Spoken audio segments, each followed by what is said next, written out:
Everybody, it's PDub'S. Thanks as always for hanging out upstairs with us and for checking out the channel. On today's episode, we're going to take a look at the latest shooting game released on the iiRcade platform. That's right, Operation Thunderbolt has arrived.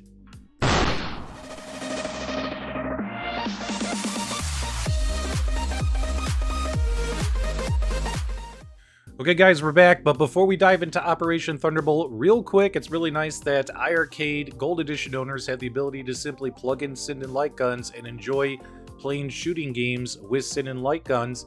But just a quick heads up, iiRcade does have a blowout sale going on right now. If you're interested in the original Standard Edition cabinets, the RetroMania Wrestling Bundle is on sale, 128GB bundle, real Sandwalk controls, for $300. That's a pretty good deal in my opinion. And what's really nice is, as we've all learned, Glenn from Glenn's Retro Show, his Thunderstick Studios company, is going to be releasing swappable control panels for both the Gold Edition as well as the Standard Edition cabinet.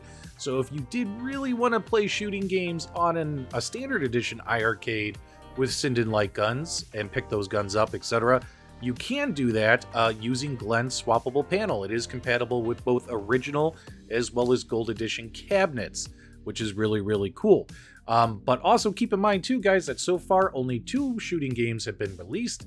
Would it make sense to make this kind of investment so soon? Maybe not. Maybe wait until the panels come out, and by then maybe we'll have some more shooting games to consider when making that purchasing decision.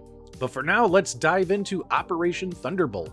So Operation Thunderbolt was released by Taito back in 1988 in the arcades, and this is the true successor, or sequel if you will, to Operation Wolf. This actually, unlike Operation Wolf, is a 2-player game. So what's really cool is if you have 2 Sinden light guns in your home, yes, you can play 2-player Operation Thunderbolt in your home. All the gameplay mechanics and graphics, weapons are all the same as Operation Wolf. You have your machine gun as well as your grenades, as well as you have to pick up more ammunition as you go. Don't run out of ammunition. Don't run out of health before you die. Make sure you shoot the animals and the birds and things. That way you collect bonus items, things like that. And this game consists of 8 stages. So it's just like Operation Wolf, but all the stages are completely different. And when you're playing this game, the goal is, of course, you're trying to rescue the hostages, capture all the bases. There's a total of 6 bases, so the first 6 stages are you conquering and capturing the bases, as well as rescuing hostages that are running across the screen. You got to make sure you don't shoot them as they're running across the screen. And then, of course, when you get to the very, very end, the very last 2 stages are you're making your way to the airport for your escape. And then the final stage is you are actually on the airplane, trying to escape on the airplane, and you have to make sure that the pilot doesn't get killed. If the pilot gets killed, it's game over.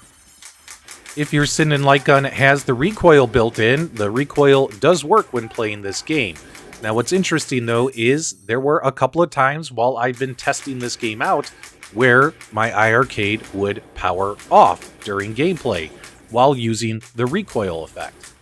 I did report this bug to iiRcade during my testing, and it's something that they're doing further research in. It does appear that the iiRcade has a safety mechanism. As you can see right there, with the recoil effect turned on, there are the occasional times, I played this game about 20 times, and 2 out of 20 times, the iiRcade powered off on me. And that's a safety effect built into the system to avoid any kind of overheating from any additional power surges.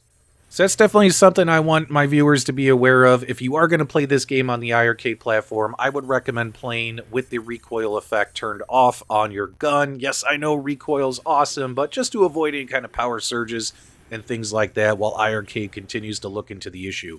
What I can say, of course, as you can see here, is when the recoil's turned off, the game runs, plays great, and I've had no issues with the power or the game turning off or things like that. But of course, I always want to make sure my viewers are aware when weird stuff like this happens. And of course, to maximize your points and scores, try to avoid killing the hostages. I've had a habit of doing this. If the hostage is able to make it across the screen without you accidentally shooting them, you'll see a little pop-up that says thank you, as you saw that girl do a second ago, and that way you get all your bonus points for rescuing the hostage. Well, how else is the experience when playing? Well, obviously, the sound system coming out of the Gold Edition as well as the Standard Edition cabinets is great, so the games do sound awesome and loud in person when you crank up the volume, really immersive experience. And the fact that, the iArcade has a 19-inch screen, so that's definitely a perk when it comes to playing shooting games on this arcade cabinet versus, let's say, an Arcade 1-Up, Terminator 2, Buck Hunter. Those are cool games and all, but on a 17-inch screen, not as cool, right? But also, though, to be fair, you're probably going to have a better experience on a multicade where you have access to hundreds and hundreds of shooting games. Here you're buying games a la carte, that kind of stuff. Yes, that was my happy dance when I beat the level. So probably an AtGames would be better. I think these games are also built into the AtGames. But if you don't own an AtGames and you own, let's say, an iArcade, well, this is probably a couple of fun games to try out.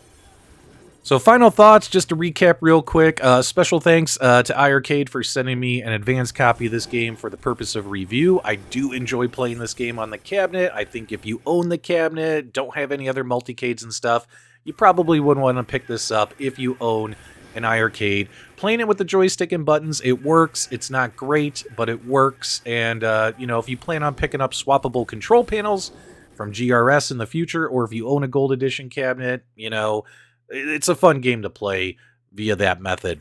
Make sure you don't kill the pilot here. If you kill the pilot, it's game over, baby. Anyway, let me know what you guys think. Give me your thoughts, feedback, reactions below. If you enjoyed this review, do me a favor. Give me a thumbs up on the way out. And as always, my dudes, thank you for subscribing. Damn pilot.